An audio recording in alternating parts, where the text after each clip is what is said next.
La 7, dans le tramway, c'est Cité Tram. C'est un groupement qui a été créé par Bertrand Néret. Dans le nom, déjà, nous avions l'ambition de faire ensemble, de faire avec. Dans la constitution des équipes, ça a été l'assemblage d'un certain nombre de compétences, de diversité et de personnalités qui étaient avec une folle envie de faire et une folle envie de réussir ce challenge qui était une combinaison entre un programme extraordinaire, des délais serrés et un respect des coûts qui toujours s'impose à nous. Donc, pendant les 2 premières années, la mission qui m'a été confiée a été de préparer le démarrage des travaux. Donc ça s'est traduit concrètement par la mise en place d'un certain nombre de groupes de travail partenarial avec les ensembles des acteurs du projet.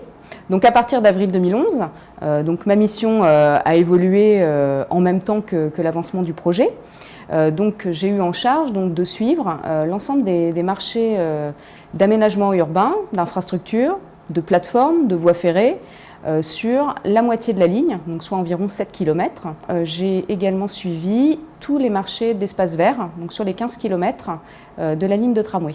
Depuis l'inauguration, ma mission, elle est simple, vérifier qu'il n'y a plus de convention à faire, que tout est soldé d'un point de vue administratif, d'un point de vue travaux, qu'il n'y ait plus aucun travaux à réaliser et que l'ensemble des travaux de finition correspondent aux attentes du maître d'ouvrage. Assurer également une disponibilité de manière à pouvoir répondre à l'ensemble des questionnements spécifiques qui peuvent se poser une fois le tramway en service.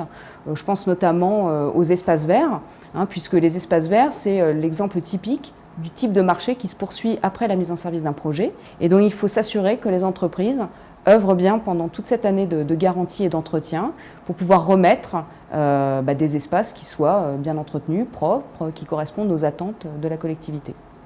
À la 7, notre lecture du programme et notre envie de faire un tram pour Tours nous a amené à créer un concept singulier, même innovant sans doute, qui est celui du créateur-designer.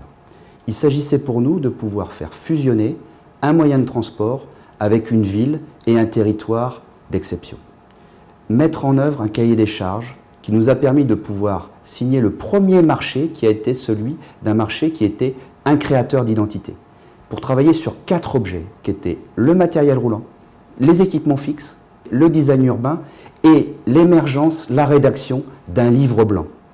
Les cahiers de la ligne nous ont permis aussi de pouvoir être un élément de dialogue avec les élus, avec l'ensemble des techniciens, mais aussi avec les services de l'État, avec l'ensemble des opérateurs qui ont fait la ligne après, les architectes, les paysagistes, les ingénieurs et toutes les entreprises qui ont collaboré chacune à leur échelle ou à leur niveau à l'ensemble de ce formidable projet urbain de transport.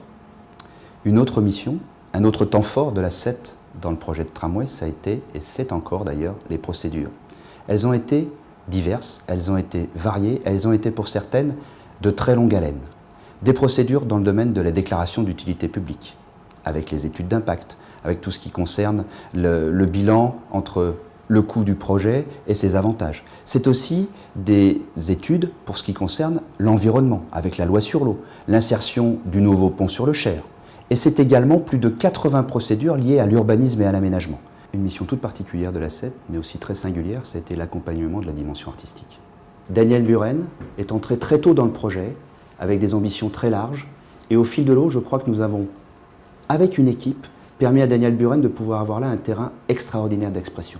Ce n'est pas simplement des œuvres posées en opus, mais c'est 15 km d'une œuvre urbaine, qui est une œuvre bien évidemment artistique avec lui, mais où il a su aussi faire fusion avec des architectes, avec des urbanistes, avec des spécialistes du paysage, avec des spécialistes de la lumière, et aussi avec des gens qui sont des gens qui vivent la ville. 7 pièces ont été l'expression de l'œuvre urbaine. Qu'elle soit constitutive du matériel roulant, avec les bandes qui sont noires et blanches, très connues, mais c'est surtout aussi des dialogues avec des lieux. La place de la Tranchée, la place de la mairie de Joué-les-Tours, avec cette pergola assez extraordinaire qui réunit 3 couleurs et qui permet d'avoir un nouveau parcours, une nouvelle découverte de la ville. C'est vrai que le tram, ça a été une aventure formidable, mais c'est aussi un moment dans la ville de Tours. Et ce qui est important aujourd'hui, c'est que finalement l'expression et les mots qui ont été constitutifs de toute cette aventure, le tramway, 4e paysage de l'agglomération tourangelle, on le vit au quotidien. C'est-à-dire qu'on continue à vivre avec la Loire, on continue à vivre avec le paysage, on vit avec le bâti, et finalement on passe dans chacun de ceux-là dans ce tramway 4e paysage. Il est fédérateur, il est générateur d'émotions, et c'est pour nous l'occasion aussi de finalement tisser une toile sur cette ville qui est renouvelée. Ce n'est pas une ville nouvelle, c'est une ville renouvelée, et c'est l'occasion de pouvoir avoir une nouvelle intimité avec notre ville.